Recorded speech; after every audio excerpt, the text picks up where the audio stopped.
आशिकान रसूल की दीनी तहरीक दावत इस्लामी अपने फलाही शोबे FGRF की खिदमत की बदौलत गजा फ़लस्तीन में खैर ख्वाही उम्मत में पेश है। इसी सिलसिले में अल्लाह पाक के आखिरी नबी मोहम्मद अरबी सल्लल्लाहु अलैहि वसल्लम की दुखियारी उम्मत की खैर ख्वाही के लिए वक्तन फ़वक्तन खाने और पानी समेत दीगर अशिया ज़रूरिया की तकसीम जारी और सारी है। इसी मुनासबत से FGRF ने गजा फ़लस्तीन के आशिकान रसूल और इनके बच्चों के दिलों में खुशी दाखिल करने के लिए बच्चों की मरगूब ग़िज़ा केक्स बनाने का खुसूसी एहतमाम किया। इस हवाले से मदनी खबरों को बताया गया। Today is Friday. We are FGRF team in the south of Gaza Strip, specifically in Khan Yunus.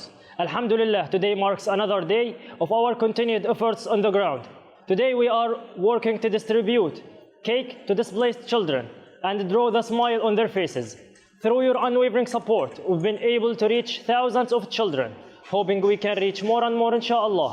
With your generous and continuous support, we show our gratitude to the donors for their generous contributions. Jazakumullahu khair. और फिर मुख्तलिफ मराहिल से गुजरते हुए cakes के मुकम्मल तैयार होने के बाद इसे फ़लस्तीनी आशिकान रसूल और इनके बच्चों में तकसीम करने का सिलसिला किया गया। मदनी चैनल के नाज़रीन, आप भी दावत इस्लामी के तहत होने वाले दीनी फलाही कामों में पेश रहते हुए दीन मतीन की खिदमत और फलाह उम्मत में अपना हिस्सा शामिल कीजिए।